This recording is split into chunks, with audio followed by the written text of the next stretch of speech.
Hello guys, Namaskar.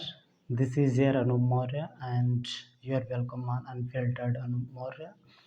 And today I will discuss what to do now for CGL 2025.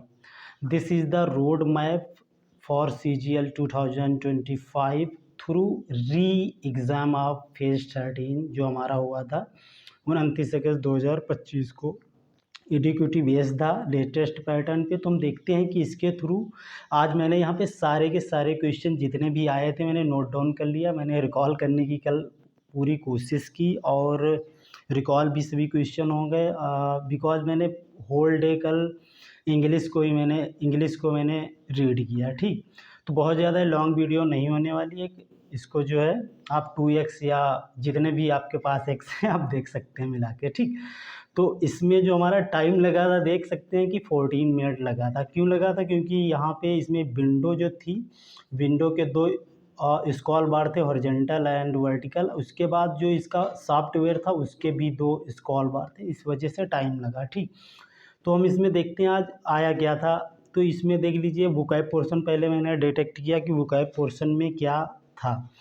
And कुछ हमारे यहाँ brother and sister बोले थे कि आपने बता तो बहुत सही दिया, लेकिन what is the practical tips for CGL 2025। तो हम प्रैक्टिकल टिप्स भी अभी देखते हैं लास्ट में। तो जो हमारा वोकैब पोर्शन आया था उसमें OWS यानी वन वर्ड सब्स्टिट्यूशन 3 हमारे वर्ड सब्स्टिट्यूशन आए थे। इसको भी हम डिस्कस करेंगे किस तरीके से मैंने टैकल किया और हमारे सभी सही हैं जहाँ तक।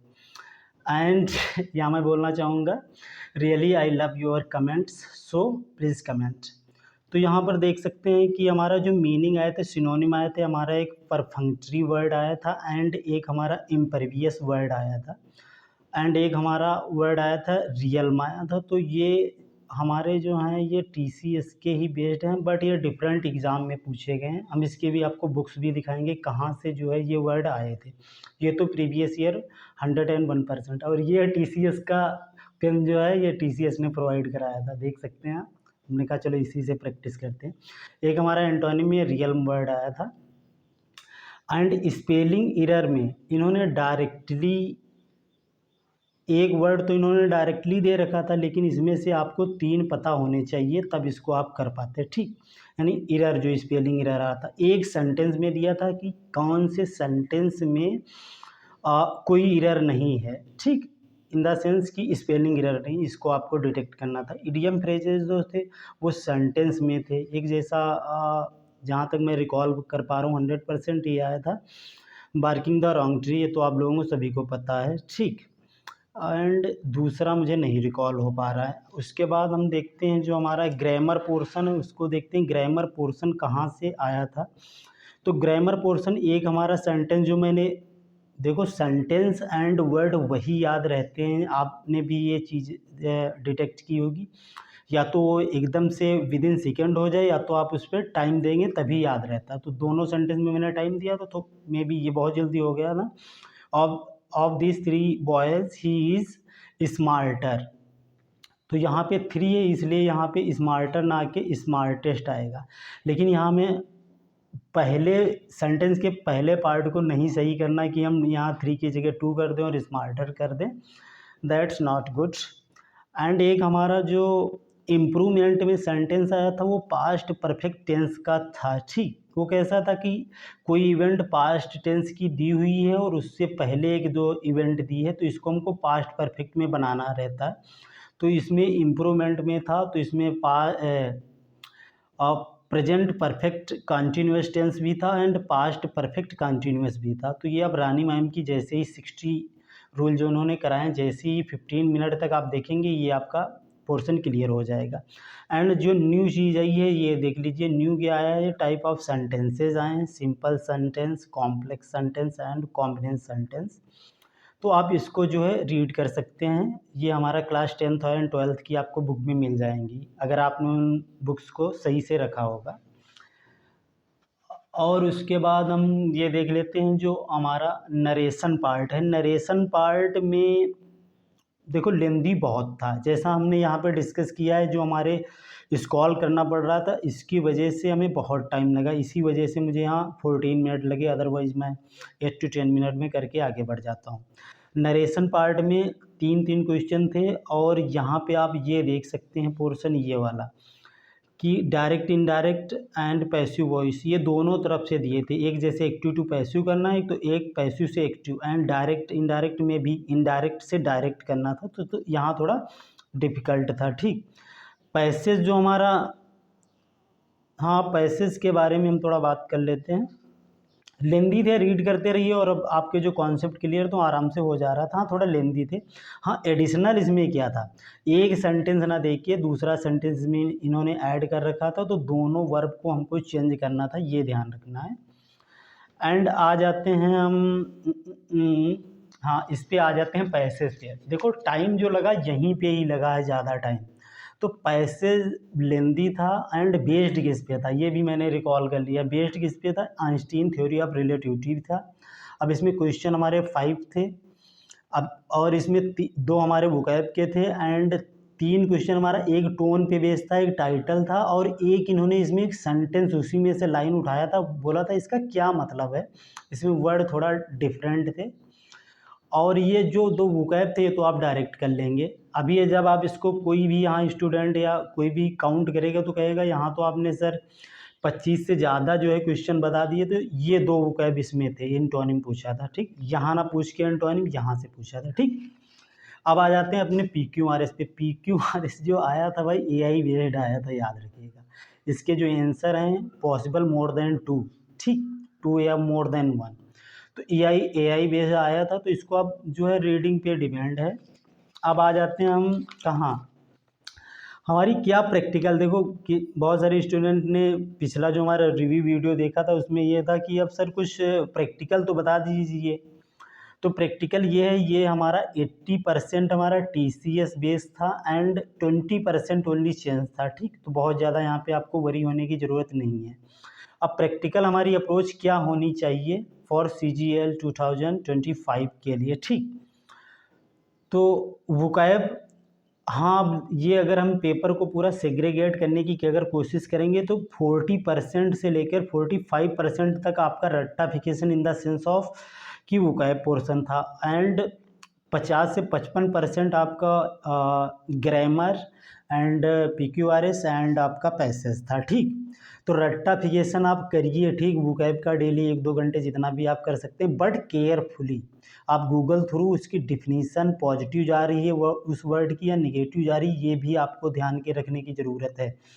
हाँ आप कह रहे हैं ये केयरफुली क्यों रीड करने की ज़रूरत है, इसलिए रीड करने की ज़रूरत है। मैंने 1 2 3 4 मैंने 4 क्वेश्चन यहाँ लिखे हैं, ये प्रोबेबली जो है सभी के यानी मतलब गलत होने के चांसेस हैं अगर अच्छे से नहीं पढ़ेंगे। एक परफेक्टरी वर्ड था, अगर आपको 1 2 3 4 अगर इन तीनों के मीनिंग नहीं पता है तो ये परफेक्टरी वर्ड आप लगा नहीं पाएंगे। इसका मतलब होता है कर्जरी, बहुत जल्दी कोई काम कर देना। एक ये हमारा डॉटेज वर्ड था जो अभी हम इसमें डिस्कस करेंगे क्या। एक हमारा जो पैसेज में सेंटेंस आया था, भैया इसका मीनिंग बताइए। डेफिनेटली यानी मतलब प्रोबेबिलिटी है कि आप इसको रॉन्ग कर सकते हैं क्योंकि थोड़ा डिफिकल्ट था। एंड एक सेंटेंस आपका यानी एक क्वेश्चन और आपका गलत हो सकता है। जब आपके 4 क्वेश्चन गलत हो जाएंगे और अगर एक क्वेश्चन और गलत हो जाएगा तो आप 37 पे आ जाएंगे। ठीक, दैट्स नॉट गुड। पिछले हमारे CGL में जो है 47.5 थे नंबर, सिर्फ एक क्वेश्चन गलत हुआ था TCS बेस्ड। तो उसके लिए हम प्रैक्टिकल के अब क्या कर सकते हैं, क्या प्रैक्टिकल अप्रोच होनी चाहिए, पूरा वीडियो देख लीजिए, 2x पर देख लीजिए। देखिए हमारी रीडिंग हैबिट स्क्रीन वाली होनी चाहिए, नहीं डिस्प्ले वाली होनी चाहिए। वहाँ बहुत लेंदी था और बहुत स्पीड में पढ़ने की कोशिश करिए, जितना स्पीड में आप पढ़ सकते हैं। ठीक, 30 मिनट एटलीस्ट डेली आप करिए। एंड PQRS कहाँ से करना है, पैराजम्बल जहाँ से मैं करता हूँ। देख लीजिए एक तरुण ग्रोवर सर हैं, वो बेसिक से चीज़ों को बताते हैं, कनेक्ट करना बताते हैं। या नियॉन क्लासेज में जो एक मैम पढ़ाती हैं उनका आप वीडियो देख सकते हैं, या रानी मैम को प्रेफर कर सकते हैं, एज यू विश। बट अगर हम चूज़ करना चाहेंगे तो आप इनको चूज़ कर सकते हैं। ठीक, and as you wish. Grammar कहाँ से करें, ग्रामर देखिए ग्रामर पहले हम इन जो है सर का नाम लेने से पहले ये कहेंगे, जो नीतू सिंह मैम की बुक है उसको एट लीस्ट 20 टाइम, अभी एग्ज़ाम है, कर डालिए। कम से कम 2 चैप्टर पर डे करिए, और जैसे ही ये साइकिल समाप्त तो फिर स्टार्ट कर दीजिए, फिर समाप्त तो फिर करते रहिए, ठीक। एक एक वर्ड और किस पेज पे कौन सा रूल लिखा है ये आपके दिमाग में छप जाना चाहिए, अंडरस्टैंड। क्योंकि इस तरीके से मैंने किया, मैंने तो मोर देन 50 हो चुका होगा, मैंने तो अब इसको 1.5 साल से किया नहीं है। अब आ जाते हैं ग्रामर, अगर किसी की हेल्प लेना है तो किस तरीके से कर सकते हैं, जिस तरीके से पैटर्न आ रहा है। तो अमन सर से आप कर सकते हैं, अमन वशिष्ठ से, एंड कपिल देव शर्मा, यार really both genuine teacher and I like them. और ये दोनों लोग जो है सेंटेंस का ब्रेक करके बताते हैं, ये कौन सा पार्ट है, ये कौन सा पार्ट है, कहाँ पे आपकी जो है गलती होने की प्रोबेबिलिटी रहती है। और यही कहना चाहेंगे, एज यू विश, आप किसी को भी चूज कर सकते हैं। एंड आप जो है कह रहे होंगे कि आप अगर क्वेश्चन काउंट करेंगे तो मोर देन 25 आएंगे, लेकिन ये जो यहाँ पे मैंने बताया कि 2 वर्ड यहाँ से मैंने है एंटोनिम डायरेक्ट ना लेके यहाँ पे इन्होंने पैसेज में पूछा था, ठीक। एंड मैं लास्ट में, I hope you have subscribe my YTC। Thank you for all of this and please comment, really I love your comment, and जय हिंद। एंड हाँ, last thing, what I prefer book, that's why I didn't get difficulty to solve this exam. तो मैंने ये कुछ समय पहले ही ले रखा था, बिफोर बाइंग दिस बुक। इसको मैंने तो अभी बहुत ज़्यादा पढ़ा भी नहीं है, कुछ पेजेस ही पढ़े थे अभी। तो ये बुक मैंने ले रखा था आफ्टर कोरोना, तो इसमें मैंने सारे के सारे जो है क्वेश्चन कर लिए थे इसके, प्योरली बेस्ड ऑन वोकैब। तो ये बुक है BMW क्रिस्टोफर सर की है, लेने की ज़रूरत नहीं है। इसका जो सॉल्यूशन है वो भी मैं अभी बता दूंगा कहाँ से आप कर सकते हैं। इस बुक की ये खासियत बात है कि CGL के ही नहीं, सारे NDA देख लीजिए, this is NDA, IBPS, PO and CDS, सारे के सारे एग्ज़ाम इन्होंने कवर कर रखे हैं। All the state of India, जितने भी एग्ज़ाम जहाँ तक इंग्लिश पूछी जाती है, सारे के सारे इन्होंने, यहाँ कोई इसका मैं क्या बोलते हैं, रिव्यू नहीं कर रहा हूँ कि पेड प्रमोशन, बट मैंने इसको बता दिया। इसमें सारे के सारे पेपर इंक्लूड हैं, ये मैंने पढ़ रखा था टोटल। आफ्टर डैट मैंने ये बुक सारे बच्चे जैसे खरीदते हैं, तो मैंने ब्लैक बुक खरीद लिया था, बट इसको करने की कोशिश करते हैं, अच्छी बुक ये भी है। तो आप इसको जो है, अब इसको मत आप खरीदिए, इसका जो प्रैक्टिकल सॉल्यूशन है, कहाँ से हम अपना जो है वोकैब पोर्शन अच्छे से कर सकते हैं। तो प्रैक्टिकल टिप्स यही है, अगर आप जो है लंच, डिनर एंड कुछ भी कर रहे हैं, तो आपके जो है पेपर, न्यूज़पेपर आपके थाली के नीचे होना चाहिए। कोई भी वर्ड आप जो है वहाँ से, अगर एक एक वर्ड भी आप प्रिपेयर करेंगे, दैट्स इट, गुड होगा आपके लिए। एंड जैसे मैं एक बार लंच कर रहा, तो मैंने एक वर्ड जो है पढ़ा था, वो मेंस में आया था, पिन प्रिक करके एक वर्ड होता है, पिन प्रिक, इसको सर्च करिएगा, ये वन आइडियम होता है। थैंक यू गाइज, मिलते हैं नेक्स्ट वीडियो में। नेक्स्ट वीडियो हमारी जो होने वाली है, वो वीडियो हमारी होगी GS एंड रीजनिंग पे होगी, क्योंकि इसमें यार रिकॉल करना पड़ता कौन सा क्वेश्चन आया था, कौन नहीं आया था। तो मिलते हैं, जय हिंद, जय भारत, थैंक यू।